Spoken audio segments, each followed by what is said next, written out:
ton esprit, pas ton mécanique. Tu peux m'utiliser, ça veut dire que c'est une possibilité. Mais utilise-moi, ça veut dire que c'est constant. Alléluia. Ça ne pas des robots.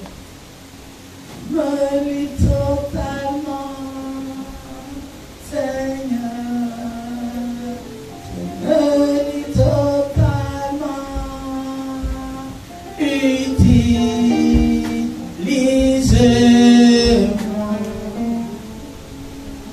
Alléluia. C'est différent de tu peux m'utiliser. Donc désormais nous allons chanter comme ça. Amen. Je me livre et utilise-moi. Pour prendre mon corps en sacrifice vivant. Saint. Et le prochain sera pour nous un culte. Nous comprenons pour ces représentants. Seront transformés par le renouvellement de l'intelligence. Verset fort.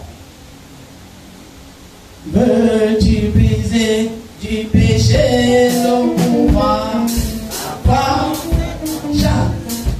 Veux-tu briser du péché le pouvoir? La force est en Christ. La force est en Christ. Les gens qui prennent des langues à retardement là, je n'aime pas. J'aime la vie. Vous laissez les cantiques tranquillement et on va chanter. Amen. Faut apprendre les cantiques, hein? Vous voyez comment moi je suis avec les cantiques. Alléluia! Amen! Va exprimer le mot.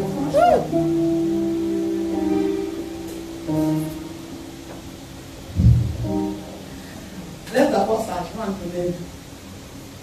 Alléluia! Amen! Veux-tu briser du péché le pouvoir? Chante.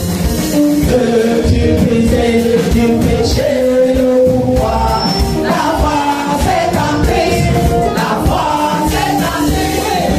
Tu as ton cœur, tu peux le recevoir. La force est en le sang de Jésus. Et tu peux mettre à le sang de Jésus.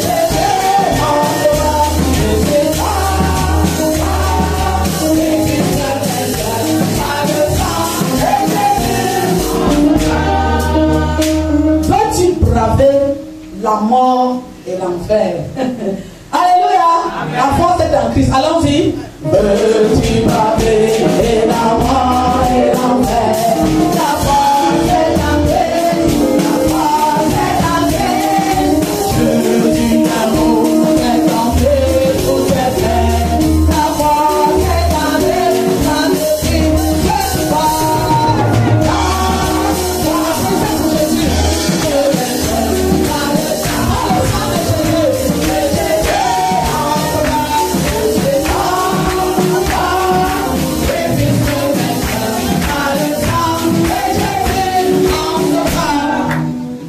Marcher toujours pur et triomphant. Allons-y. Veux-tu marcher toujours pur et triomphant? La force est en Christ. La force est en Christ. Veux-tu marcher, Jésus est tout puissant. La force est dans le sang de Christ. With his surrender, by the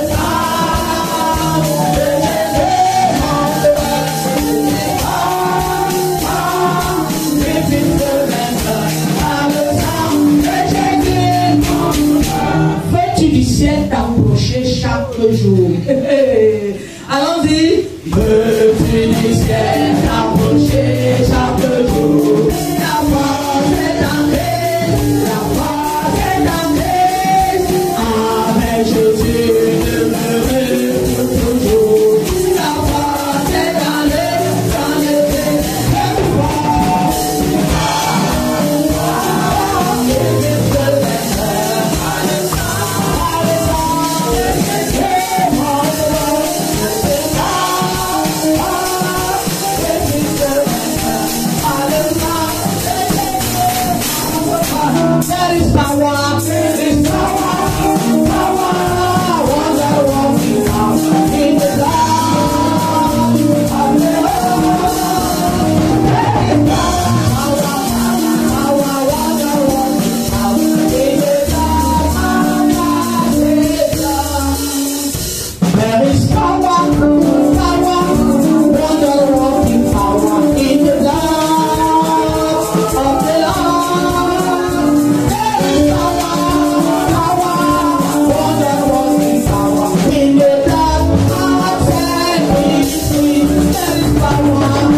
dans le champ.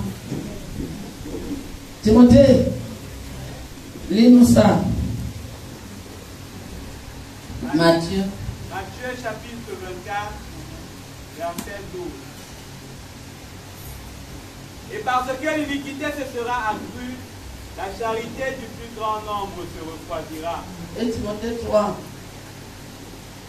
2 Timothée chapitre 3, verset 1. Sache que dans les derniers jours, il y aura des temps difficiles, car les hommes seront égoïstes, amis de l'argent, fanfarons, hautains, blasphémateurs, rebelles à leurs parents, ingrats, irreligieux. Voilà.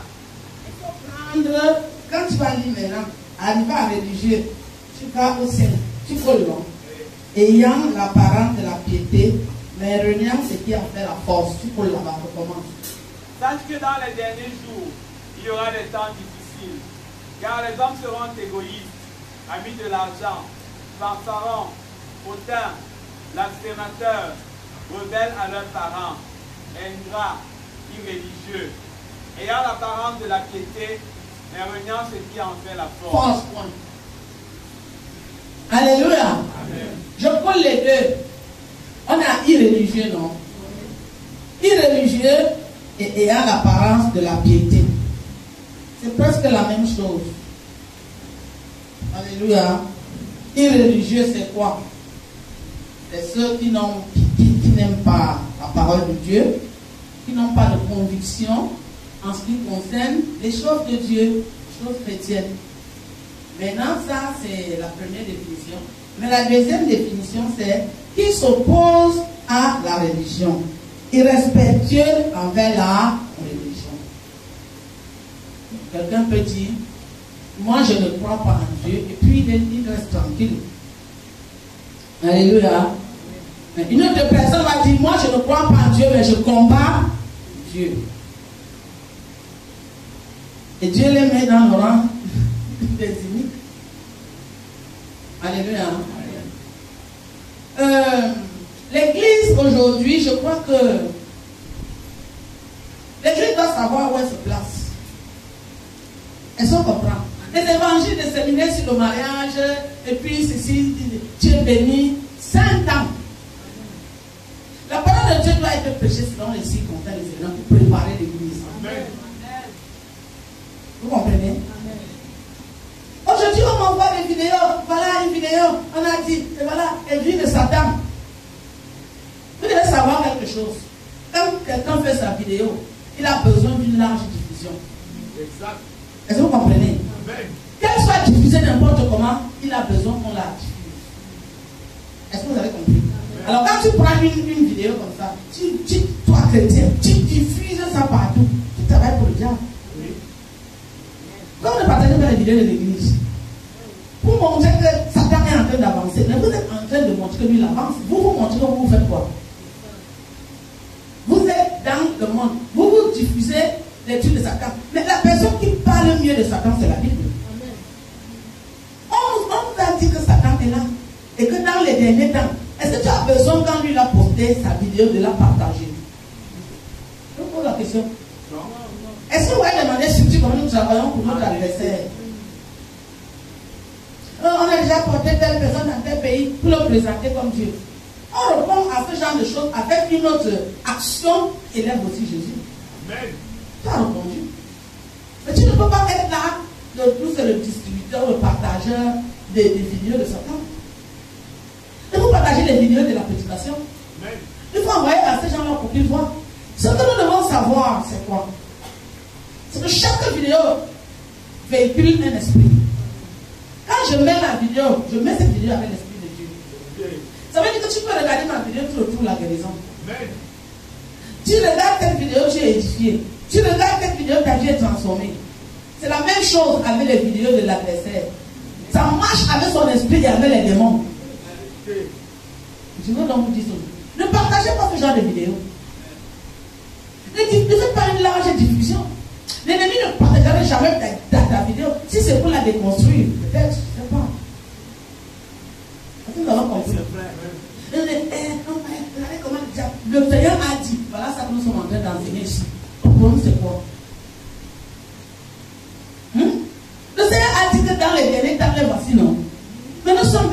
vous voyez les choses, vous commencez à partager. Mais vous allez, ceux qui sont faibles dans la foi seront possédés par ces vidéos. Parce que ça véhicule un esprit, ça a une force. Une force d'attraction, il faut être fort pour regarder ce genre de vidéos.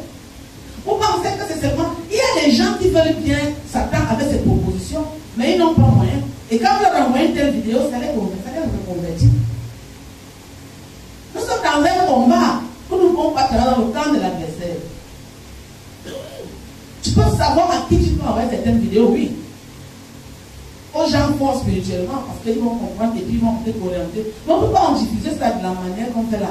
C'est un piège. Il y a des femmes qui marchent là dans la rue de déshabiller. On ne va pas les regarder. Ce sont les conditions. Et plus vous regardez, plus vous lui donnez la chance. Et vous lui donnez de la visibilité. Parce qu'il faut qu'on la voit au maximum pour qu'elle prospère. Alors tu es parmi les gens qui regardent ça, ça veut dire qu'on prend 1000, 10 000 vues, tu donnes les 10 000 vues pour atteindre l'objectif de Satan dans la vie de cette femme-là. Est-ce qu'on comprend? Donc, il y a des irréligieux qui font des choses comme ça. Et ils combattent et les ne se rendent pas compte. On m'a envoyé, ces jours-ci, on m'a envoyé beaucoup de vidéos. Et on me demande quel est ton avis. Je dis, mais je ne vais pas répondre à tout le monde. Vous envoyez une vidéo où on dit qu'on va interdire la Bible, mais est-ce qu'on ne sait pas ça? Qu'est-ce qui vous est parti? Moi, je vois que les chrétiens n'ont rien à faire. C'est déjà grave. Mais c'est écrit ici. Qu'est-ce que l'Église doit faire aujourd'hui? L'Église doit se préparer. Pourquoi? Je vais vous expliquer. Nous sommes à l'ère qu'est-ce qu'on dit là? Nouvel ordre mondial. Où chacun doit se positionner. Oui, il faut que vous sachiez. L'Église, c'est une force. L'Église, c'est le royaume de Dieu. C'est une force reconnue dans le système.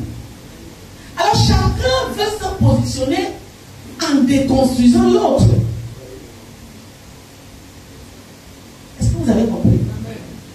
Et ils reconnaissent bien que l'Église, c'est la puissance suprême.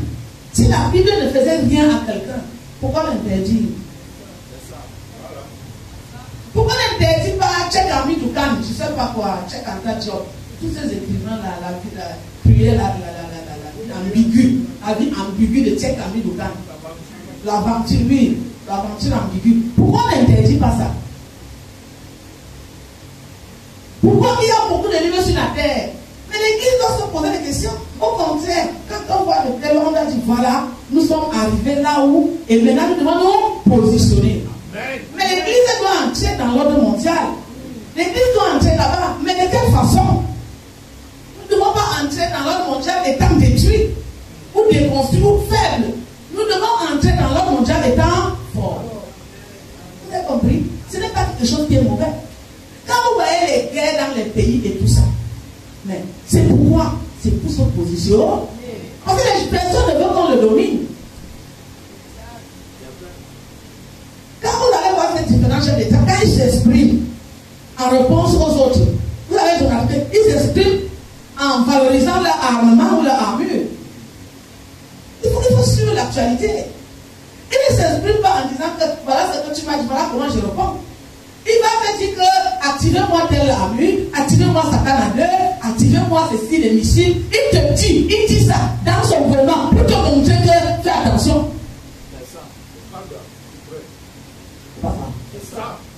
Il est prêt. Il ne te répond pas. Mais nous devons répondre à Satan. Non. Nous devons répondre à nos positionnants. En multipliant les choses de Dieu. En multipliant la parole de Dieu.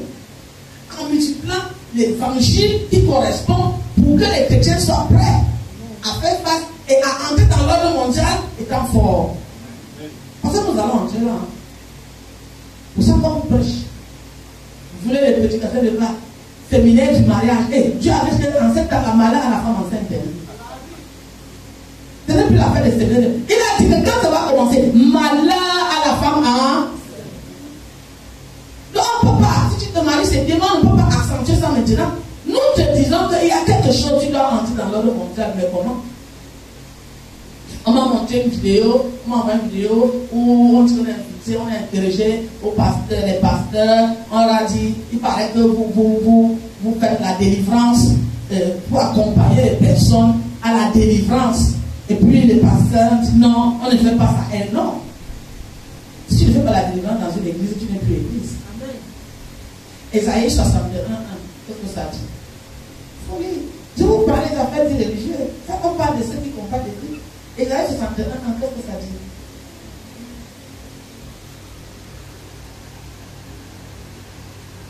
Esaïe chapitre 61, verset 1. Oui.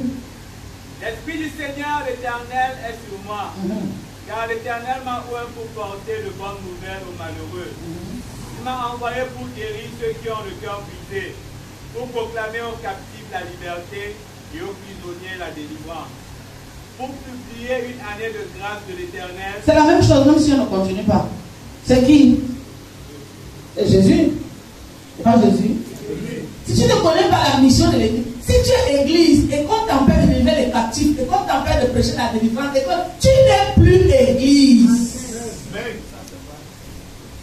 Vous êtes combien dans votre église? Mais c'est des gens qui sont à la tête de 3000 membres. L'église, ce n'est pas le nombre. L'église, c'est la qualité. Si tu es à la tête de 3000 membres, tu tombes seulement comme ça avec une petite question, tu n'as même pas encore fauté. Tu penses que tes 3000 membres là, tu vas les amener. C'est ça que les gens font. On va là, on s'en va, on va là-bas, on va là-bas. Ce sont les pasteurs des églises de 3000 membres. Qui ne disent que non, nous, on ne fait pas la délivrance chez nous. Oui, mais attends. C'est là que devant la situation que tu peux savoir comment tu peux répondre. Alléluia. Mais oui. Si tu n'es pas devant une situation, comment tu vas savoir? Comment tu vas répondre? Nous serons devant les tribunaux. Nous devons justifier notre appartenance. Et ce n'est pas toujours mauvais. Si tu me demandes, moi, il paraît que tu fais la délivrance, je vais te dire oui. Je vais te dire oui parce que c'est dans ma Bible. Et si tu m'appelles l'église, il faut savoir que voici la mission de l'église. Tu vas me dire, il y a une loi qui a dit qu'on est pris, on n'accompagne pas les gens à la délivrance, on n'accompagne pas les gens à être transformés. Mais je vais te demander simplement qui a donné la Bible aux gens. Qui a donné la Bible aux gens? C'est toujours vous. Ça fait 2000 ans que cette Bible est sur la terre. Alléluia. Moi je suis prête à répondre. Qui a donné? Vous avez donné pourquoi? Il faut bien qu'on débatte. Et pourquoi après 2000 ans vous l'enlevez? Tu dois savoir, quand tu parles à un enfant, même dans le gouvernement, tu dois expliquer certaines choses, certaines lois. Est-ce que c'est pas vrai? Non, écoutez, est-ce que c'est pas vrai? C'est vrai qu'aujourd'hui, il faut être très sérieux. Parce qu'on peut nous poser des questions. Il faut bien le tenir. Tu m'as donné ce livre pendant 2000 ans, pourquoi? C'est un livre qui éduque. C'est un livre qui parle d'un royaume. C'est un livre qui sermonne. C'est un livre qui donne une forme. Je peux te porter plainte parce que tu m'as détruit avec la Bible. Mais pourquoi pas? Tu me donnes une forme. C'est comme tu éduques un enfant à la maison. Après un matin, tu vas tout changer. Tu m'as donné ça. Tu m'as dit que c'est bien. Tu m'as dit que c'est moral. Tu m'as dit que Dieu existe. Ça va m'amener au ciel. Après 2000 ans, tu viens un matin, tu pars sans me donner des explications. Tu me dis non, utilise plus ça. Quitte là sans me donner des explications. Alléluia. On doit nous expliquer. Amen. Je vais quand même te demander. Je ne peux pas dire que je ne fais pas ça. Parce que si tu dis que je ne fais pas, et demain tu me surprends, tu vas me trouver dedans. Il y a un problème la plus que celui qui me renie devant les hommes, quand je me renie devant mon père. Donc c'est sérieux. Ce n'est pas un débat qu'on va prendre à la légère. Ah, vous me regardez. Et nous, les hommes de Dieu, nous devons être prêts à répondre. Nous devons nous rassembler, nous réunir et réunir nos idées, l'esprit qui est en nous, pour savoir comment répondre à ceux qui font du périmètre.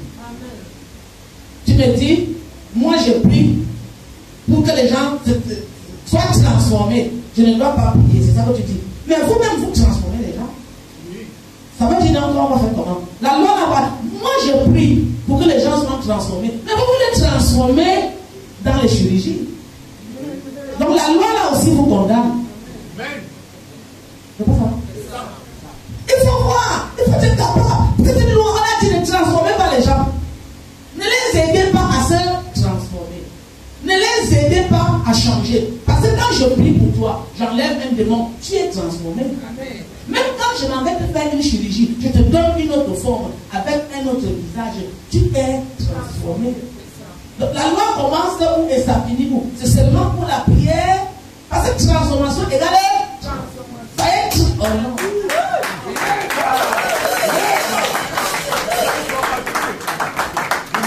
Nous devons être prêts à répondre, pasteur, collègue. Nous devons être prêts. Alléluia. Parce que si tu dis qu'on ne peut pas aider quelqu'un à se transformer, la transformation égale transformation. Quelle que soit la forme de transformation, égale transformation. Alors si vous transformez et vous nous empêchez, on risque de se mettre encore au tribunal. Voilà pourquoi notre deuxième plainte. Alléluia. Vous devez nous justifier et nous expliquer ce que vous appelez en français transformer. Et accompagner les gens à devenir d'autres personnes. Nous les accompagnons avec l'église. Vous les accompagnez avec la pédagogie. Quoi le problème? Avec la science, non? Est-ce que vous me suivez bien sûr? Est-ce que vous comprenez? Quelqu'un qui dit qu'il est pasteur et qui a 2000 ans. Moi, si j'écoute mon pasteur, moi je vais le rencontrer. Ou alors tu es dans le cadre de ce ayant l'apparence, ayant comment on a lu laisse? Hein? Oui, ayant l'apparence de la piété, mais reniant ce qui en fait la force. La Bible dit que toutes les églises, toute église sera éprouvée. L'heure est arrivée où nous allons nous mettre au grand jour. Oui, on va vous dire. C'est pour ça que nous, à la rencontre, nous prêchons la parole. Nous n'allons pas changer cette parole. Alléluia. Et si nous voulons que les gens agissent, et si nous voulons même que Dieu agisse, parce que tu peux même venir même m'interviewer comme ça, moi je te prêche devant lui, tu crois. Amen. Tu vas dire à ton patron que j'ai cru. Hein? Paul avait fait comment? Avec le geôlier. N'est-ce pas tout de suite avec lui? On avait arrêté pour qu'il ne prêche pas le Dieu là. Il est arrivé en prison, il a chanté. Avec l'autre ici là. Les chaînes, ils ont vu la manifestation de la puissance de Dieu. Si nous voulons voir la manifestation de la puissance de Dieu et entrer dans l'ordre mondial fort en tant que l'homme de Dieu, hey, nous devons nous présenter et dire ce que nous pensons. On ne se lève un matin pour devenir pasteur. Je suis pasteur. Et on ne se lève pas. On se lève avec les capacités de Dieu. On se lève un matin, on dit qu'on est docteur. Non, c'est un don de ministère. Ça veut dire que quand tu es docteur, tu opères les saintes écritures. Tu sondes même les reins de Dieu avec son esprit. Et devant le tribunal, je vais te dire comment tu vas répondre. Je commence déjà à vous dire comment il va répondre. Et avec d'autres choses, je ne peux pas vous dire qui est le bon.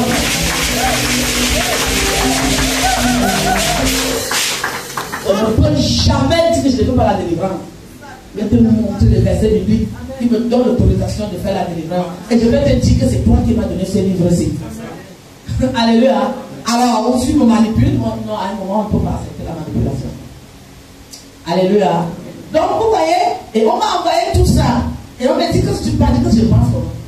Les hommes de Dieu nous disent qu'ils pensent. Nous sommes responsables de vous. Alléluia. Mais vous allez dire ceux qui ont l'apparence. Ce sont des dons que Dieu donne pour le ministère, pour l'édification. Ça veut dire que le docteur va en profondeur. Alors, qu'est-ce que nous devons faire aujourd'hui? Nous devons, l'église de Dieu doit se réunir et que chacun amène son don pour faire face à l'adversité. Amen. Alléluia. Tu n'appelles pas seulement pour me dire que Satan est en train d'avancer. Comment tu veux qu'on contre cela? Amen. Alléluia. Nous ne pouvons plus travailler individuellement. Nous devons nous associer. Même par internet, on peut s'associer en se partageant les prédications, en se partageant des idées. Amen. Alléluia. Il y a des gens qui font des visioconférences. C'est pas ça, hein? Alors, on va pas rester là pour regarder comment on ensemble l'adversaire et puis nous sommes seulement en train de faire. Et quand on va prêcher à l'église, séminaire sur le mariage, quelqu'un qui a le mariage. Nous savons déjà que Dieu est fort. Nous savons déjà tout ce que les circonstances, les savons. Mais maintenant, nous sommes en face de quelque chose. Et puis les gens, ils sont en train de se préparer autour de nous. Et nous, on fait quoi? Il a dit à Timothée, prends en compte ça. Prends en compte qu'il y a des îles religieux qui vont venir et affronter l'Église. C'est pour ça que Timothée a été enseigné. On a mené les Paul chez Agrippa. Pas ça? Chez le roi Agrippa. Et Paul s'exprimait clairement. Qui vous a dit que parce qu'on ne peut pas s'exprimer? En face, nous allons nous exprimer. Parce que nous sommes un royaume. Nous sommes un système. Ne me dis pas que si les gens t'appellent, tu raccroches. Ne raccroche pas. On se donne rendez-vous, on se parle. Je vais parler d'abord. Parce que moi aussi, je dois dire des choses qui concernent Dieu. Vous voyez, non? Donc on doit se parler. Après, plutôt, prépare plutôt l'église à parler. Amen. Sans insulter quelqu'un. Sans mépriser quelqu'un. Mais tu t'exprimes. Parce que, en tout cas, quoi, le dialogue, non? La liberté d'expression, non? Mais je ne peux pas faire, je dois m'exprimer. Et toi aussi, tu as des choses à m'expliquer. Comme je vous ai dit tout à l'heure. Ce n'est pas un livre que j'ai ramassé dans la poubelle. C'est un livre qui a été officiel pendant 2000 ans. C'est combien de siècles là? Vous voyez, non? Hein? C'est ça, non? 20 siècles. Alors, vous ne pouvez pas du jour au lendemain. Il y a des gens qui sont déjà incarnés par ça. Il faut quand même leur donner les explications. Moi, je peux laisser ça, hein, si on me convainc. Mais pour me convaincre, il faut que tu fasses tout ça. Hein. Comme le Seigneur a des programmations là. Vous avez vu, non? Au fait, pourquoi? Parce que quand tu as programmé, il a mis son cachet. Et il a mis le code. Il faut venir. Si tu peux te programmer, moi je vais te suivre. Il n'y a pas de problème. La porte n'est pas fermée. Je ne ferme pas la porte. Hein. Moi, je suis prêt à tout écouter. Pourvu que tu me convainques. Si tu me convaincs, je te suis. Je ne suis pas un pasteur braqué. Moi, j'écoute tout. Alléluia. Hein? Si tu me convaincs, c'est bien. Mais n'amène pas la force. Parce que moi-même, je n'amène pas la force chez toi. Il y a des choses peut-être qui ne me plaisent pas. Mais je me concentre dans pour moi. Alléluia. Donc nous devons donc nous asseoir et parler. L'église doit être prête à parler. Les disciples parlaient. Trouvez-vous bon de nous faire taire? Ils parlaient.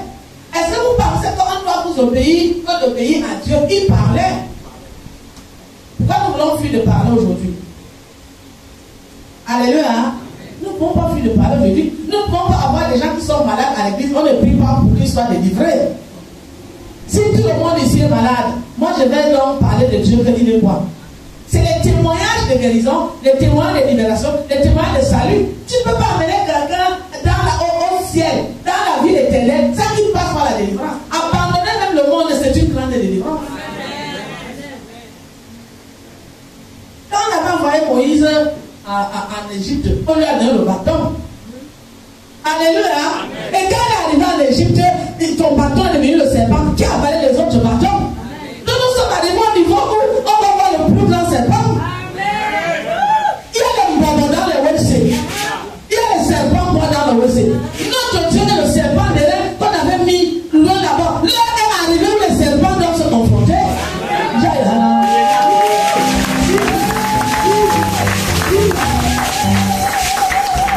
Je suis le serpent de Dieu. Quand ne vous mentez pas, alors je dois faire face. J'ai une loi, celui qui est en face de moi a la loi. À un moment, nous devons nous confronter. Et nous ne faisons pas l'œuvre seule. Nous faisons l'œuvre avec Dieu. Alléluia. Donc, il n'y a pas question de paniquer. Il y a juste question de se préparer à affronter. Alléluia. Pour entrer dans l'ordre mondial avec une position. Jésus ne vient pas aujourd'hui. Non, nous devons nous positionner. Mais si nous effritons, nous allons entrer dans l'ordre mondial avec la tête écrasée. Et pourtant, nous sommes aussi un royaume. Nous devons avoir de la visibilité. Vous avez compris maintenant? Tout ce qui se passe dans le monde là, ça se passe aussi dans Dieu. Ce qui dérange, c'est que parfois les chrétiens, parfois ce qu'ils nous enseignent, ne sont même pas à la hauteur de nous enseigner. Si tu es pasteur, tu n'es même pas à la hauteur. Tu ne comprends même pas la parole que toi tu tiens là. Tu ne comprends même pas la Bible. Tu ne sais même pas ce que tu dois dire à l'église. Puisque toi-même, tu n'as même rien à te dire et dire aux autres. Que Dieu nous donne les dirigeants compétents. Ils sont à la hauteur du siècle présent. Avec dans les derniers temps. L'Esprit doit se mouvoir pour ouvrir les yeux. Alléluia. Et nous enseigner pour qu'on comprenne. Dieu nous a laissés sur la terre. Nous avons une position sur la terre. Et nous devons défendre notre position. Parce que même pour entrer à Canaan, il fallait se battre. Mais il fallait se battre avec Dieu. Amen. Alléluia. Soyons prêts de nous battre avec Dieu. Amen. Alléluia. Pour qu'en entrant dans l'ordre mondial, nous soyons positionnés. Il y aura plusieurs royaumes. Pour ça, ne vous mentez pas. Mais le plus grand royaume, c'est le royaume de Dieu. Amen. Et nous sommes dans le royaume de Dieu. Préparons-nous.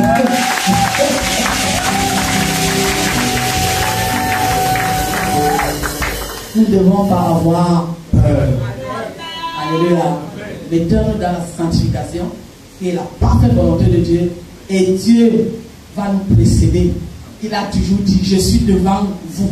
C'est pas pour dire que Jésus est mort. Et il est assis sur le trône. Et il intercède, il pilote. Il a souverainement élevé. Amen. Donc il faut faire tchac. Tu connais comment on jouait le damier quand on était petit? L'échec, je ne le connais pas. Le damier, tu poses mal tes pions de damier avec les trous. On te prend, on met le chef, on enlève un petit point. On prend ça, 1, 2, 3, on couronne le chef. Qui a joué le damier ici? On met comme ça, donc Jésus est là. Vous faites, il ouvre les trous. On va mettre comme ça, Jésus, on va couronner.